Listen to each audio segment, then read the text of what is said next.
Hey friends, welcome to the Swing My Heart podcast. Come join me, your host Nicole, for some hope-filled conversations about heartfelt entertainment that makes your heart swing. Hey Hallmarkies, welcome to the Swing My Heart podcast. I'm your host Nicole, and I am back with my friend Catherine to talk about To Barcelona Forever. Of course, starring Allison Sweeney, Ashley Williams, Alejandro Toos, and Miguel Roca. It was, of course, written by Julie Sherman Wolfe and directed by Ron Oliver. In To Barcelona Forever, as Anna travels back to Barcelona, reuniting with Erica to celebrate her engagement to Nico, she meets a charming farmer and accidentally finds herself engaged to save his family's legacy. Welcome back to the podcast, Catherine. I'm excited to have you on. Thank you. It's been so long, Nicole. Long time, no Long talk. time. A Literally. whole 10 minutes. Wait, that's this. And it is now 11:30 Eastern for those wondering. So, what were your first impressions on To Barcelona Forever? Well, it was actually my favorite of the two. And I loved it. And I'm going to repeat myself, but it was a 90s rom-com, but in the best way. Yeah. It was, for me, a combination of While You Were Sleeping and then My Big Fat Greek Wedding. Okay. With the big families and the families that are completely in your face and then like overbearing Yeah. and yet they're doing everything quote unquote out of love. Mm-hmm. And so I just fell in love with that aspect. I really appreciated the story version of a grown-up love and a quick love. Mm-hmm. And not being afraid to really share what your feelings were. You might be frustrated by what you can and cannot do based on what but so I just was really excited about that aspect of it and felt like it was a story that we haven't really seen too much of, especially on Hallmark. Oh. So I was given that one once again, same thing though. Immediately I was ready to rewatch. So Yeah, it was great. And while I did love To Barcelona with Love, I ranked this one higher. yep, nope, I agree. Yes. Same. I actually got the rom-com vibes too from this movie, the 90s rom-coms. So I thought it was So great. you didn't get it from the first one? Yes, I Just did out a of little bit. curiosity, a little bit, but yeah, Yeah. no, this one definitely had the full all in, and I think it literally came down to the overbearing family. Mhm. That was each of them, even if they didn't have Mhm. lines, played their part to perfection. I thought in this. Yes. I actually have not seen While You Were Sleeping, but I have seen My Big Fat Greek Wedding, but it's been a long time. Okay, well, we are going to have a watch party of While You Were Sleeping because I compare everything to that. It is my absolute favorite, I've heard it's and it's just adorable. And it's Sandra Bullock and Bill yes. Pullman, and they're great, but it really comes down to the side characters in a lot of the scenes. And so Yeah. I will happily watch that anytime with you. Yeah. It's a watch party date. Yes. We should have a 90s rom-com watch party, you, me, and Brendan. Actually, we Brennan and I have talked about that because it was you're not the only one I know who's never seen it, and we thought that it would be fun to watch movies that people haven't seen and then have talks afterwards. Yes. There's a lot of So, good 90s rom-coms out there, and even sometimes 80s rom-coms too. Like one of my favorite 80s rom-coms is Mannequin with Andrew McCarthy and Kim Cattrall. and I've never seen it, but all I know is I love the song. Nothing's gonna Gonna stop stop us us now. now. I'm like, I was, and it's only reason I know it's Mannequin is because of the music video. and, and I was like, yeah, okay, that must be that 80s movie, but give me it's Starship, right? I'm going to totally second Starship, guess I myself. think. So Yeah, Nothing's Gonna Stop Us Now is my jam. it's such a good song and it's such a good It's such a movie good too. song, but I've never seen the movie, so we'll trade off. Yes, it's a great movie. Okay, all One of right. the best rom-coms. Yeah. It's a plan. But Um, anyway, yeah. going down a rabbit hole, let's get out of this rabbit hole and back to Barcelona Forever Mhm. with highs, lows, and plot holes. What were your highs and maybe lows and plot holes for this movie? I actually am trying to think, I did not do a rewatch too recently, so it has been a while since I watched it. But I don't actually remember there being a lull for me in this. Like I said, I was just thrilled. You don't like, number one, it was a quick, like, attraction to each other. Like that portion happened a lot quicker than the previous movie. Hate to compare apples to apples, but I was pleasantly surprised to see, like, that sure, you had the immediate enemies to lovers, oh my gosh. You had the immediate of that, but how quickly like that disappeared. And then you had two people who were struggling where they had this attraction, but they both had responsibilities so they couldn't act on it, but they were going to enjoy this one night that they had for whatever purpose it was, walk across the boardwalk together. Like, have we ever had, I mean, we have, but I don't think we've ever had as big of a kiss this early in a movie. I mean, I don't think this was more than like 20, 25 minutes into a movie. If I remember correctly, the only movie that I can put my finger on that had this early of a kiss, maybe a little bit earlier, was Maple Valley Christmas with Andrew Walker and Peyton List. Oh, yeah, you're right. That one was a little bit I earlier, but I mean, in that aspect, I was just really pleasantly surprised about, you know, not going at a slow pace, about even what their struggles were, about why they couldn't be together, and specifically his more than hers. Hers, I think she's just like, well, I got an article to write. Who knows when I'll get back here? And so then, because I really didn't have any lows, plot holes for me, I liked the wedding. I appreciated that the wedding that they were planning became the wedding for their best friends, or their best friends were planning their own wedding, not realizing it. So in that aspect, and that's a story that we've seen. Was it just because we needed to have a wedding? So that was my only real kind of a thing where I was just like, I don't know if I'm necessarily buying this, but once again, minor complaints, and so that's a win. So for me, my highs were once again the beautiful scenery of Spain and the locations, the strong supporting cast, Mm-hmm. Mateo, once again, Mm-hmm. MVP of supporting cast, Mm-hmm. in my opinion. The uplifting values, the female empowerment, with the careers and, being an author and food blogging. And the comedic moments, I think, once again, were sprinkled throughout this movie really well. Like, one example, Javier and Anna at the restaurant and initially declining to sit together. They're like, no, Mm-hmm. I'm sure he's waiting for someone. I'm sure she's waiting for someone. Mm-hmm. And then another comedic moment, like you said with the 90s rom-coms, the family, like Mm-hmm. that whole scene when they find Anna Mm-hmm. is hilarious, Yep. That's my scene stealer scene. which we will get to scene stealers in just a little bit. But I think for me, again, this isn't a criticism, but a low was the limited time in Barcelona in this movie because Oh. another city a See, lot now of I didn't mind that because it was such a beautiful village, and yes, I it was. really, really liked the aspect of now I want to just go explore all the little villages.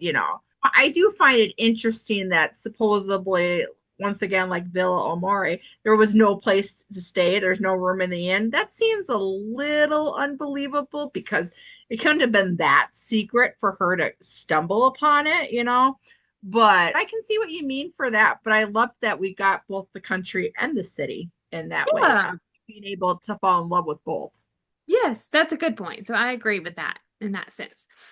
So beyond the credits, character arc and development, what were your thoughts on the character arc of Anna, Erica, and Javier in this movie?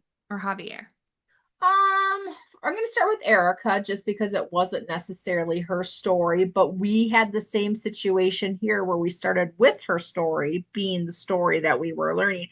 And I felt like I was surprised that she was still struggling so much at the beginning. Like I what that's not how I expected her story to start. Because I just would have thought that once, like her biggest hurdle for her was more about her love life, not necessarily her work. And then it was becoming her work. But her work, and she had to do that supposedly, like I struggle with, and I know a lot of us live the life where I've got to do this, and this in order to do this. And whether that be like save money before, to buy a house before I propose versus, like here it was just like she had all these things that she needed to do before she got married versus they'd already been friends for so long, like they had time to develop their friendship of their relationship. And it seemed like he wanted to move a lot faster than she did, and so I didn't feel like her development happened as much as I would have liked to have. It seemed like the last, 20, 30 minutes, she was all on board finally then. So she didn't have as much as I was expecting for a two-parter. I feel like we had gotten more comfortable in their own skin for Anna, and she definitely was comfortable, like she knew where her highs and lows were for what was, working for her. For she was embracing this new career and, finding joy and stuff like that. So I really felt like, of course, then her development comes with the love. Example would be with our scene stealer scene, because that is one scene I just rewatched where he is like, please don't go. She goes, I don't want to. It's like she wasn't afraid to say what she wanted, even if it was kind of sticking her, foot in her mouth and things like that. So I thought once she discovered who she was, if you want to put it that way, I felt like her development kind of just kept soaring. And then it was him, Javier, who was slowing her down because he didn't want to upset the family. And so then she had to slow down herself in order to meet where he was. That was a really long roundabout way of saying it. I'm really sorry. No, I actually agree. And for Anna, I just love how in this movie, she's focused on expanding her food writing business in Europe. We see that one scene when her agent calls her, or she calls her agent. I can't Mm-hmm. remember for sure who called who, but the magazine is looking for a writer for their international publication, and they're considering Anna. And, she wants to find an impactful story Mm-hmm. for that to get that position. And along with trying to grow her career, she gets into this unexpected situation with the fake engagement. Mm-hmm. And she's just trying to balance ambition with personal growth. And Mm-hmm. of course, friendship is still a through line through this Mm-hmm. movie with Erica. So I Yeah. thought her arc was great in this movie. And I loved how, in the end, she wanted to put Javier's family above Mm-hmm. publishing I the love art. her want. Yeah. I thought that was really sweet and touching. Yeah. So for Erica, you know, you talked about it, she's embracing her career as an author while building her relationship with Nico and deepening her friendship with Anna. So I thought she had a great arc too. A lot of great scenes, and I think Javier's arc was fantastic too. Hmm. Enemies to lovers with Anna. Yeah. And that's one of my favorite tropes. Yes, and then standing up for what he wanted and knowing the family was going to be okay, that there was somebody else. There was always another solution for whatever that quote unquote problem was, aka his cousin could take over. Yes. And Hmm. one of my favorite things about his arc was how he's trying to balance truth and tradition. So, family Hmm. tradition and the growing love he feels for Anna. Hmm. What did you think about Javier, besides what we've talked about already? Was there any Um, other thoughts you had about him in this movie? no, I mean you see that type of character a lot who you're, very family oriented and very, like not wanting to disappoint anybody, so losing Yeah. yourself in there. And so in that aspect, it was a character that I'm quite used to. But I feel like even though he had that as the overall line, I still feel like he wasn't denying himself other things too along the way, like especially when it came with Anna, where it was just like, once again, with that one scene, I want you to stay. Okay, I don't want to leave or whatever kind of a thing. So he was saying what he wanted. He just was still struggling with it. His character arc was basically what I expected. I was just pleasantly surprised. It wasn't always just like pushing, it really wasn't pushing her away as much as I expected him to push her away, which I thought was refreshing. Yes. And I also loved how, along with his love for Anna, he did want to honor his family's legacy. Hmm. Like he was very protective of his family.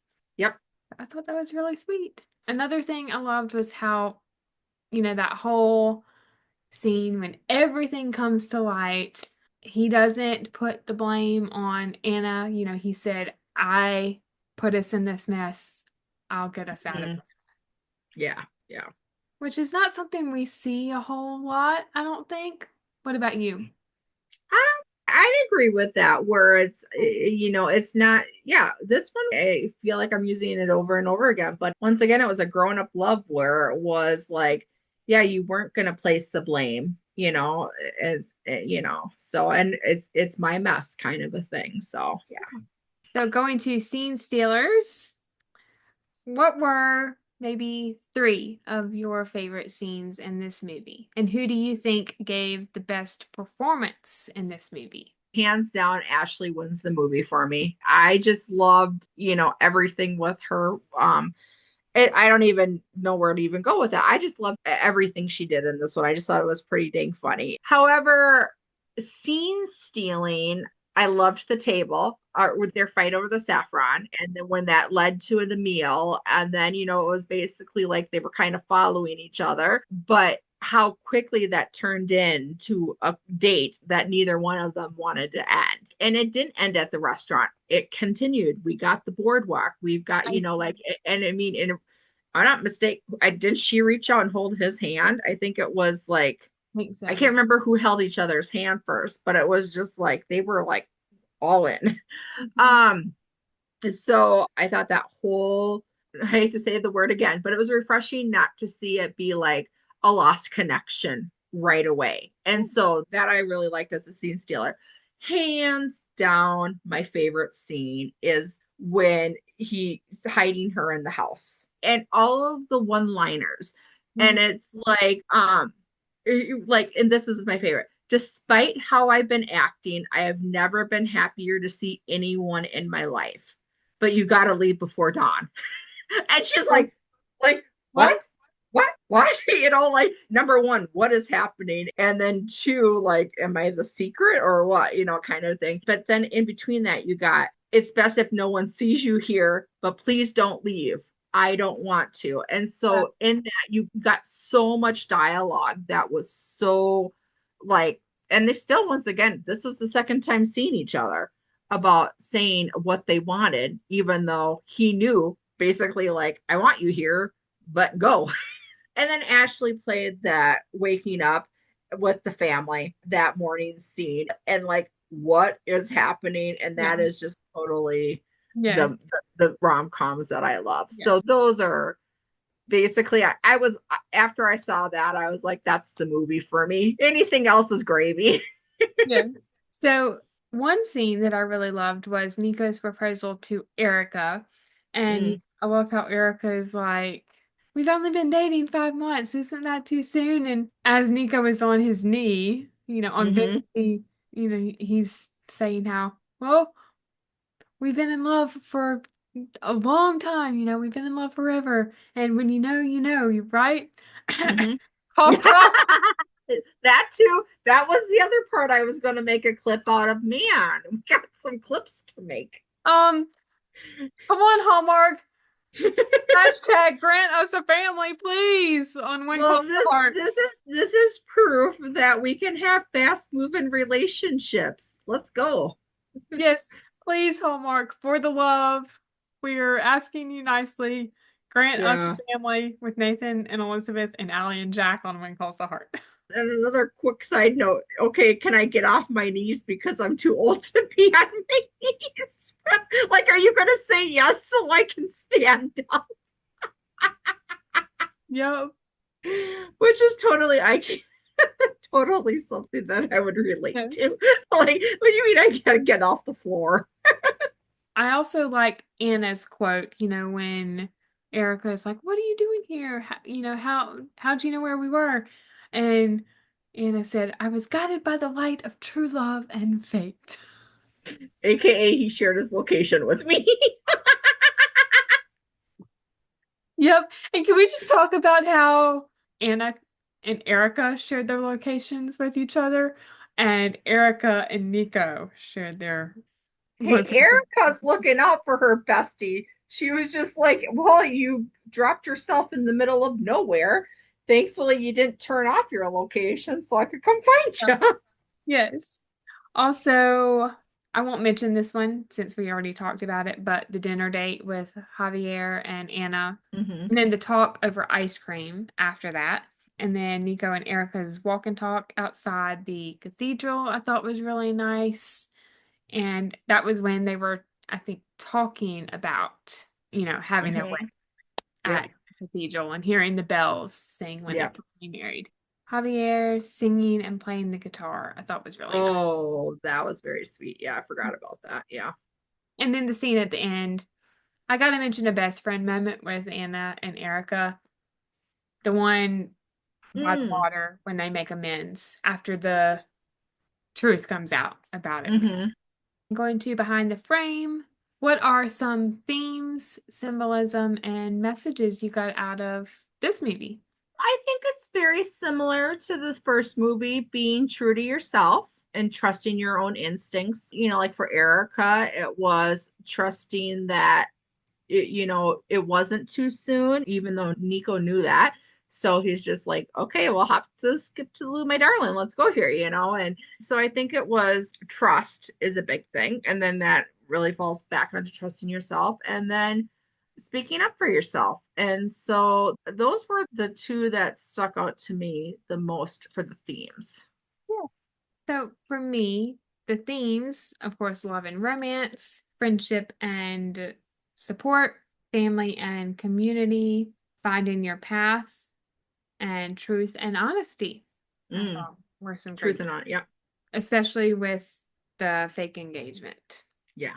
And this isn't a favorite scene, but it is a good scene.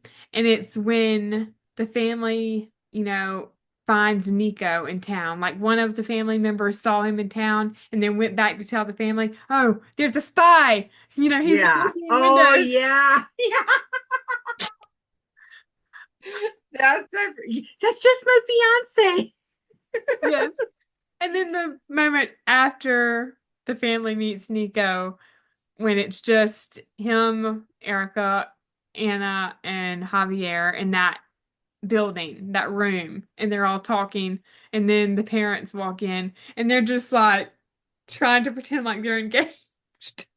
Oh, yes. But weren't they also in like a restaurant or something that they own? All four of them ended up in, or maybe only three of them ended up in the restaurant and I think it having was three. conversations. Yeah. That's the one that I was thinking of. Yeah, it was the one when they were in that house in the village, like in town. Oh, I didn't realize it was a house. I thought it was a restaurant. Oh, I think it was a house. It was when Nico finds out that they are fake engaged. Yes, yes, yes. And he's the best friend. Yes, he's the best. The best friends that became best friends Yes. immediately because that's how the girls hang out. Nico! Yeah, Hey man, how you doing? exactly. Yes. Don't even know. Great scene. Also, I really loved the scene with the two of them when they were cooking in the kitchen and having that Oh, whole yeah, the guy to guy talk. yes, the guy to guy Yeah. talk. Yep. That was a good one. Hmm. So symbolism, again, Barcelona serving as the backdrop. The saffron farm represents tradition, family, heritage, and the beauty of working with the land, also highlighting the potential for finding fulfillment in unexpected places. And then food blogging or food writing. And I didn't Hmm. mention it in To Barcelona with Love, but I really loved the scenes when she was in that market trying all the food and Mm. all the photos, blogging her experience trying all. Yes, yes, yes. I think that really was a big turning point, Hmm. led her to becoming a food blogger. I agree. Yeah. And then also, especially when Erica was asking, you know, you don't speak the language or whatever, and it's basically the language of food. You know, there was just that universal like appreciation on both ends and stuff like that. Because even Erica was surprised that usually they're not as forthcoming or friendly. Yeah, very true. Mm-hmm. And messages, love can be found in unexpected places. Anna and Javier being a good example of that. Strong friendships provide invaluable support. Family values and community are essential.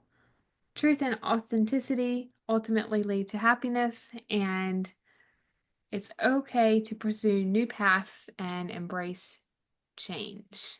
Some great messages, once again, in a Hallmark. Yes, yes. So, our fan feedback segment, this is where we'll read some comments, and we do have two. One is a question, and it is from our friend Brennan. She wants to know what food in the movies would we want to try? Anything that's a sweet pastry for me. Mm-hmm. Dessert. Just dessert. Yep. For me, I would probably try the Magdalenas or the Spanish wheat crackers or the patatas bravas, which I looked it up and I think according to Google, that's spicy potatoes. Oh, depending on how spicy, I'd go for that. I love potatoes. Yes. I can't do a whole lot of spice. So, Right. I mean, if they've got a little spice, I could probably Yeah. enjoy the spicy potatoes. Yeah. No, Spicy potato to go with the spicy love story. I'm like going to SSD. I'm like Norman, can't take a whole lot of spice. I had an aunt that was pepper was spicy for her. Oh, It, and I was just like, what do you season your food with? I mean, because it's not like I do a ton, but I was really struggling with the fact that if I put pepper in on eggs, it was too much for her. And I'm like, I literally dashed it. yeah. You know, we all have different taste buds. Would never been my first idea that the spicier you have milk. I Mhm. just would assume water. And, you know, just because you drink, you know, and so I learned a lot when I see people eat spicy things, especially with the salsas and chilies and stuff. They're like, always have your glass of milk with you. Yes, definitely. And the other comment that I received was from my friend Jan, a fellow Hallmarky and Postable. She says, really enjoyed these movies, referring to both. Ashley and Allie were a great pairing. 100% Jan. I agree. Agree. Yes. Going to our final frame, what are your closing thoughts on this movie and what would you rate it on a scale of 1 to 5? Out of all of the Passport to Love movies, this was my number two. And so definitely would rewatch. I'd give this 4 out of 5. I'd actually even go up to 4.25. I mean, anything that reminds me of While You Were Sleeping is generally going to be a winner in my book, but it was just everything fit and nothing was in there that didn't have a place. And that's nice. But there are some times where you're just like, oh, did we really need that to be an obstacle? And I felt like everything in here was purposely placed in a good way. Yeah, I And think. of course, beautiful scenery. I mean, like, I'm telling you, I'd book my flight now and go live in that little villa. And all the side characters were fantastic too. And so there wasn't really anything about this that I was like, I'm good. And so I would definitely rewatch in a heartbeat. Mhm. Yes, definitely watch. And I gave it 4 out of 5 stars. Okay. Definitely higher than To Barcelona with Love, but I enjoyed Yep. them. Yes. And as of right now, To Barcelona Forever is 7 in my top 10. So it's ranked number 7. Oh, okay. Out of curiosity, what's your number one right now? Take a wild guess. Well, oh shoot. I mean, I'm gonna assume Villa Amore, but Ding ding ding ding ding ding I ding don't want ding to just always assume because it's my number one. ding ding ding ding ding. But I had to think. I'm like, did I miss a science? Yeah. Like, well, what's the Well, last one? okay, so originally when I made my Hallmark Channel 2025 ranking list on Letterboxd, I did have Signed Sealed on there because it Mm, premiered on the Hallmark Channel, but that's yeah. more of a Hallmark mystery, so I moved it over to the Hallmark mystery ranking list. Oh, good. So that allows them each to have place number one. Then that's the way to go. hmm That allows the cast of my favorite movie series to be number Yeah. one, along with a cast member from Nice save. Wink, wink. my favorite TV series to be number one on Hallmark Channel. Oh, I love you. That's hysterical. Um, but no, in all honesty, I was so pleasantly surprised with all 4 of the movies that we had for Passport to Love. I thought the scenery for all of them was amazing, and the cinematography, they really used each of them as the destination as a character. Just honestly pack my bags and check the passport. Like I don't recall being excited about every one of them in a while. And that was a fun, nice surprise. And I feel like they all delivered. Not that you asked me that, but that's just my opinion. Have yet to see Machu Picchu Proposal, but Really? Okay. Well, I'm let me gonna know. try. I'm curious what you would say afterwards. I mean, because it was, I hate to say it, it was not as strong as the other three, but the actual, once again, the story of the location and everything like that, I learned so much, and I love that too. So, Yeah, I'm gonna try to watch it tonight. oh, okay. But this was so much fun, Catherine. I can't wait to have you back on again in the future for another movie review. Thank you, Nicole. I look forward to coming. I'm sure there's going to be a Christmas movie or two that I'll want to Yes. say that we need a little more spice to. Yes. Hot cocoa spice. And Brendan and I are getting ready to start our When Calls the Heart reviews, so you are welcome to join for any of those too. Oh, I will always happily come and talk about Mountie action. Wink, wink. Yes, whether it's with Jack or Nathan. Yeah, it doesn't matter. Mountie action. Wink, wink. Yes. Oh my goodness. All right, Hallmarkies. Well, I think that wraps up our review of To Barcelona Forever. If you enjoyed this episode and are watching on YouTube, you can like this video and share your thoughts about the movie in the comments and what your favorite Passport to Love movie from this year is. If you are listening on Spotify, make sure to rate and review, as your feedback is always greatly appreciated. If you want to stay up to date on all of my episodes, you can subscribe to this channel on YouTube or follow along on Spotify And make sure to turn on the bell so you are alerted when those new episodes come. You can also find the podcast on Facebook and Instagram at Swing My Heart Podcast and Twitter at Swing My Heart Pod. I also have a merch store, TeePublic, which, as always, I will link in the description of this video. Thank you so much for listening. We hope you have a wonderful day or night wherever you are in the world, and we will see you next time. We love y'all. Bye!